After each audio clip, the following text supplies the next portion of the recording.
give the floor to the Honourable Minister for Fisheries, the Honourable Semi Koroilavesau. You have the floor.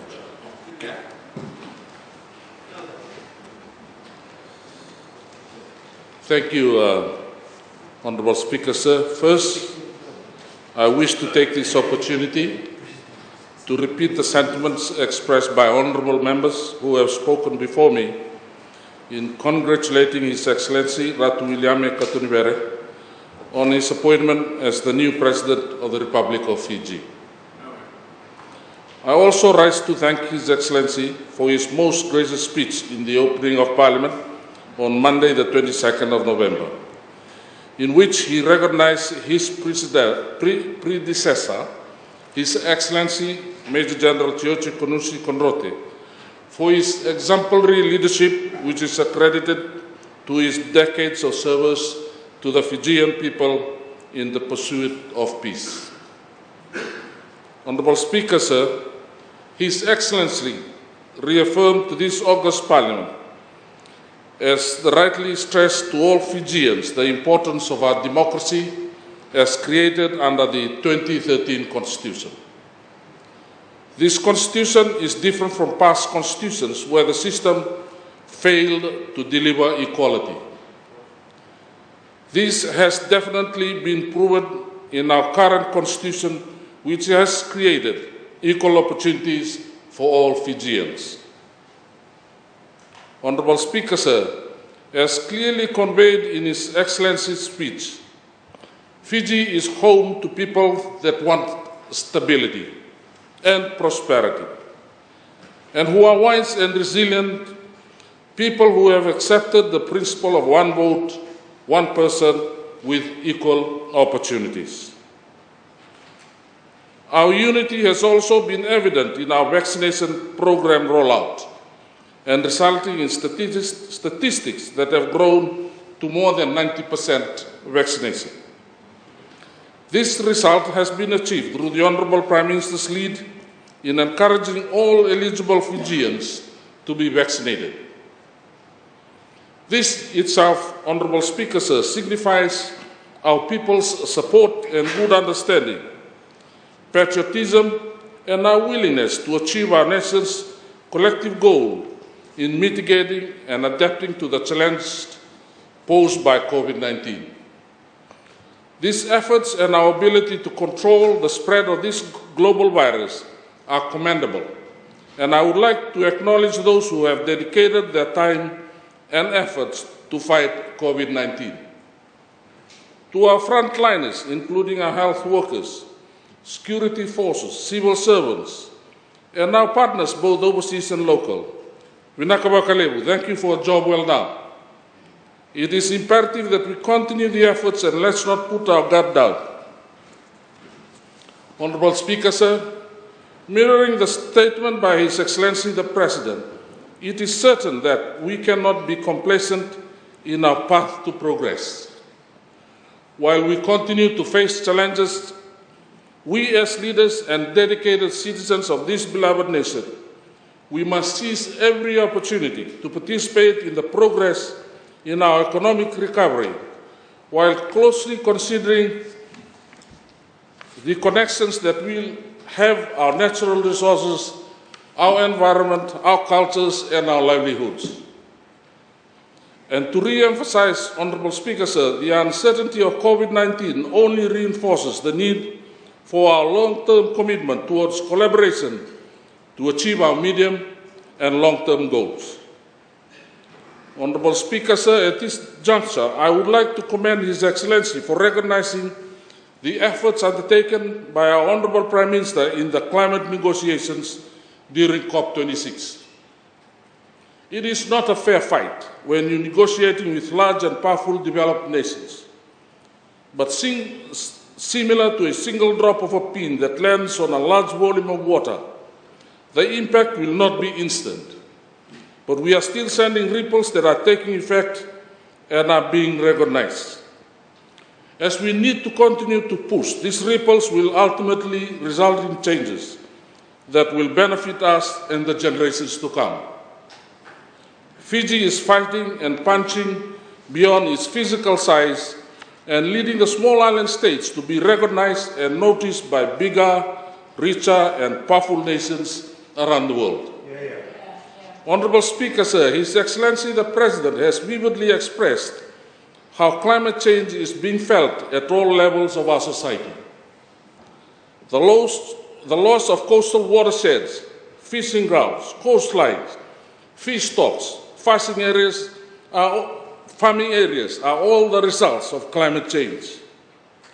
We need clear actions. We need to take ownership and implement adaptation and mitigation measures. Like His Excellency the President, I have also witnessed firsthand the impact of climate change, as I am also one of those that grew up by the sea. Throughout my working life in the Navy and joining tourism and now as the Minister responsible for fisheries, the changes have been so dramatic over the last 50 years. The loss of natural habitats, coastlines and farmlands due to climate change signifies the importance of understanding the scale and intensity of this global catastrophe. The time to act is now. We are the generation that can make the required difference. As a ministry responsible for a sector directly affected by climate change, I would like to reaffirm to this August Parliament that the Ministry of Fisheries is determined and committed to address these challenges through adaptive and mitigating measures.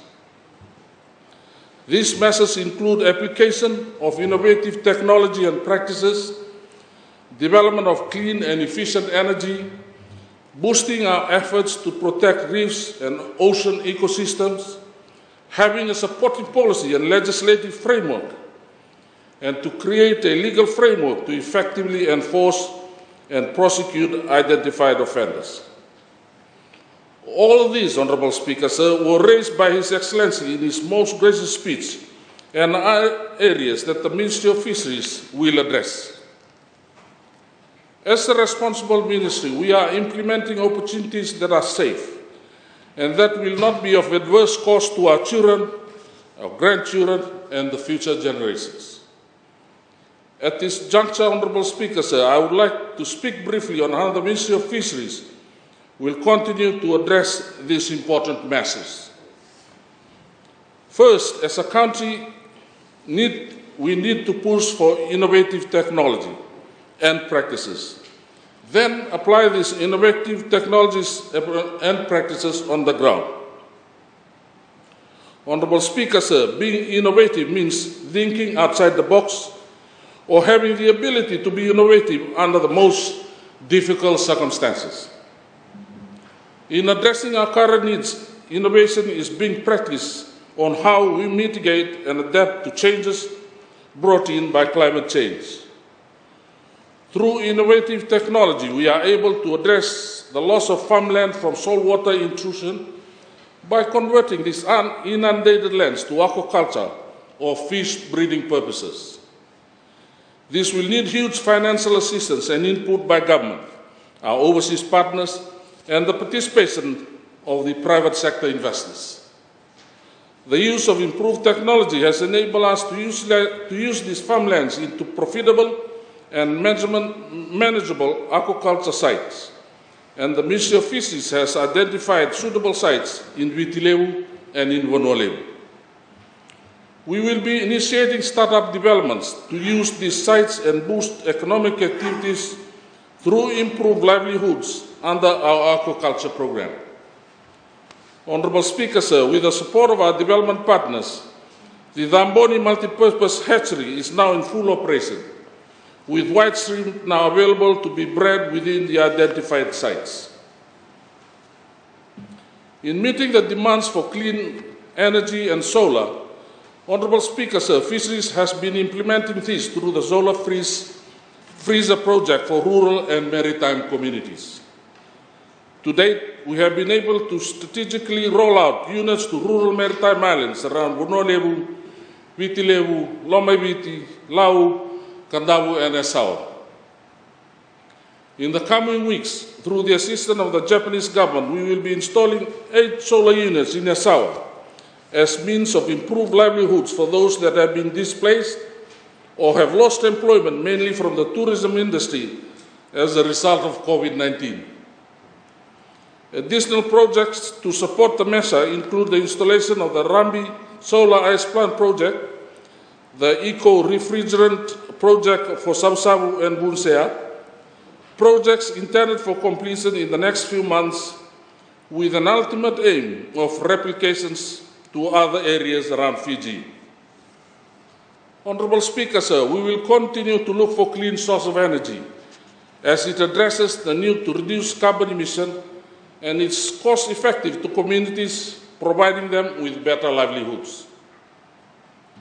Honourable Speaker, sir, underpinning the need to protect the Great Sea Reef as highlighted by His Excellency, the Ministry of Fisheries, through our legislative role, is determined to help this important initiative through the establishment of Marine Managed Areas, MMA, and Marine Protected Areas, MPAs. This addresses Sustainable Development Goal 14 of Life Below Water and will contribute to our 30% commitment in the establishment of MPA and MMAs. Honourable Speaker, sir, in addition to this and noting the linkage between tourism sector and our ocean resources, I am confident to state that the Ministry of Fisheries has been working closely with the tourism sector in progressing this initiative. The 3 sites that we wish to finalize by the end of next month are Tavarua in Malolo, Nabakabu and Nukumbati in the province of Maduata in Vonolio. Noting the role of customary fishing right owners have in the establishment of MPA and MMAs, I would like to urge our custodians, the Itoke, to please consider the benefits of employing good fishing practices which are inclusive in the development of MPAs and MMAs. All it takes is a reckless decision that would cost us our resources. So let us be wise and think of our future and the future of our children. The importance of legislation enforcement and prosecutions will need to be strengthened. On the other hand, Honourable Speaker, sir, the importance of having the proper legislation to support enforcement and prosecution cannot be taken lightly. As highlighted by His Excellency, in having the proper legislation will enable us to enforce our laws, prosecute those that breach these laws, and it also serves as a deterrent which helps protect the loss of vulnerable ocean and our natural resources. In support of an updated legislation, the Ministry of Fisheries will continue to review and develop fit-for-purpose legislation to suit the changes that occur within the national and international platforms. Lastly, Honourable Speaker, sir, with all uncertainties that are occurring around the world, we all need to keep in mind that our decisions and actions will determine how well we fathom what is to come. It is true that we have reached the tipping point and we must act now to reverse the worrying grave trend. If our generation fails to deal with this threat as boldly and swiftly as we must, then we will place at risk the future of our oceans and fishery resources, the future of our country and the future of our children. We all need to accept this reality and work collectively towards preventing it. I would like to end by urging all of us that we all have a part to play. In the context of climate change and fisheries, to recover our resources will not take years but decades, and this will be to the cost of those who swear to protect, and that is our children and their future. Honourable Speaker, sir, as this is the last scheduled meeting for Parliament for 2021, please allow me to wish your good self and honourable members of this August Parliament and all Fijians a Merry Christmas and a happy 2022. Thank you, Honourable Speaker, sir, and I thank you for your indulgence.